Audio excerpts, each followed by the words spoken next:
I had a time many years ago when I was serving a prison sentence and doing counselling that I realised that who I really am was encased in something that was completely false. And I felt trapped, like the real me felt trapped.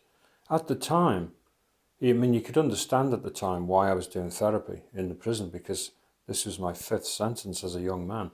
My life was running down the drain. I'd suffered more pain than I ever thought I could ever cope with. And life really wasn't worth living as it stood.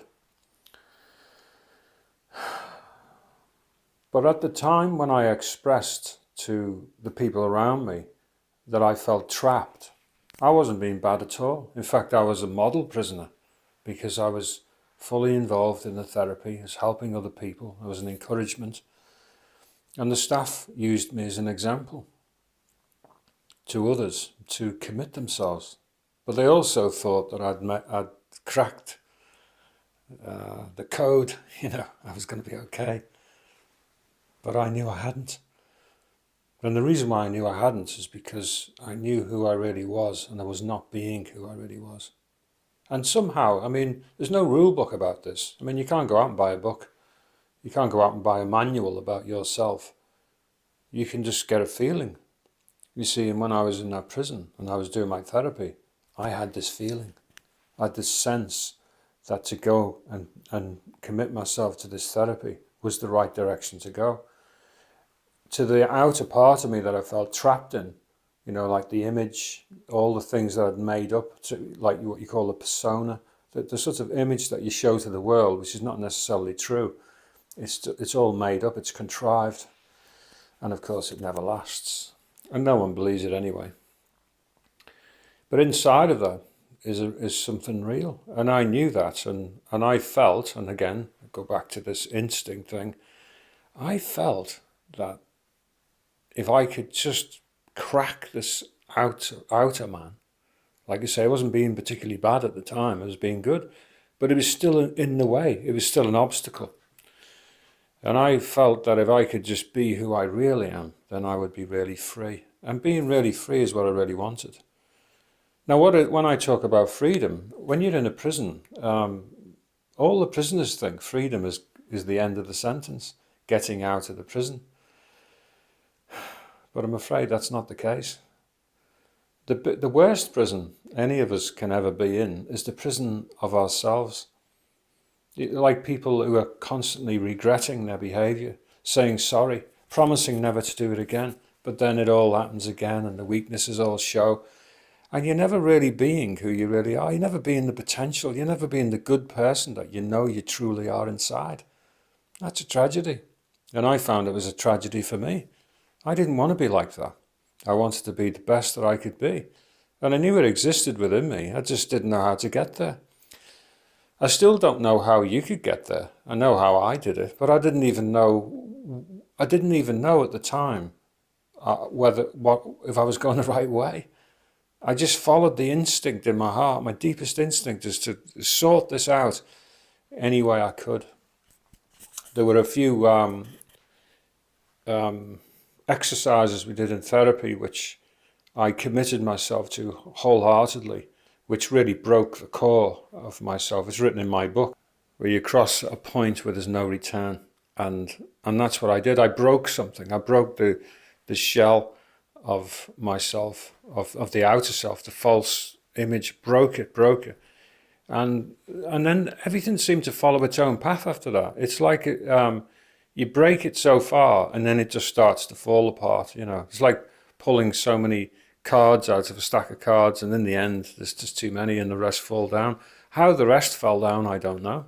There's this huge amount that I don't understand. But I followed my instinct and went after this. And so many times over the years I've tried to do something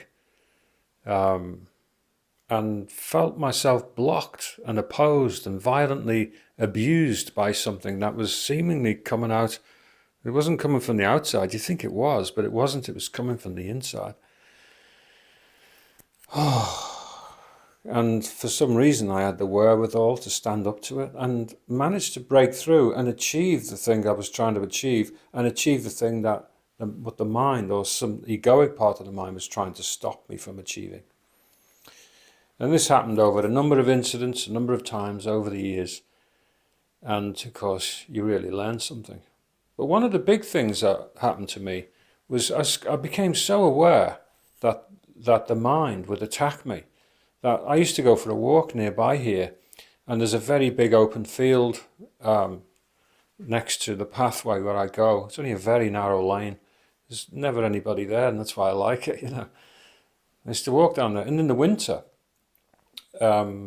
mist would gather in the lower parts, in the dips, and sometimes it would be in clumps, like small clouds, you know, sitting on the ground.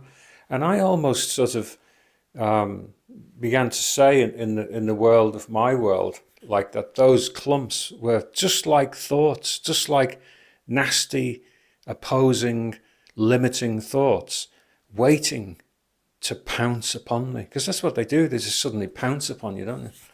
I mean, an example could be how many times I've done courses of education, training, all sorts of things like that, and seen people just crack up. You know, what I call crying on the kitchen floor. You know, they come to my house and they sit at the table and go, "I can't do this anymore."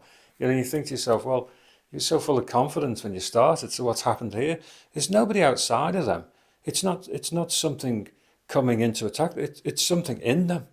You know, they don't, and because they don't know what they're dealing with, it's a very sad state of affairs because they quit.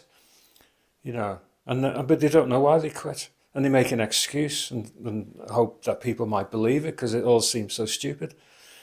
But if you have more knowledge, if you knew more about what's going on, a lot more of us would stand up to these things and be who we are and have the success of the one that we really are, that we deserve. I mean, there's a big issue, deserve. One of the things that the egoic mind will say is you do not deserve it. You're not good enough. You're not like everybody else. Get back to where you belong. It just pushes you down all the time.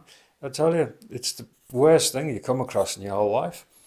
And of course, it's worse for some people than others. It depends upon what you've experienced in your life, what you've come to believe about yourself along the way, the impressions that have been, put upon you.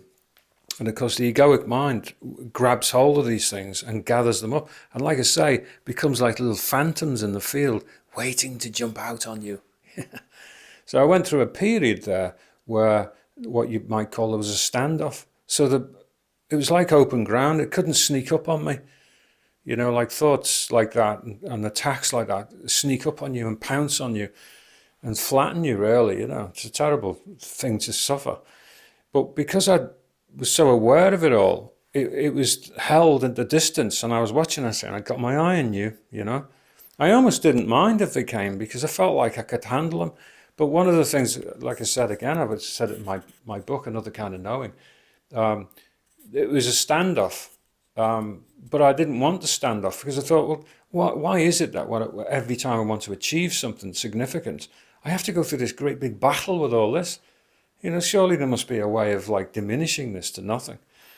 Because I didn't realize how close I was to that actually happening, because all of a sudden one day I was in that lane and I didn't realize that the process of actually observing the difference between who I really am and what the egoic thoughts really are was diminishing the egoic thoughts. Just the very act of making the difference, the differentiation between the two, diminishes that and establishes who we really are. Just pause on that one for a minute.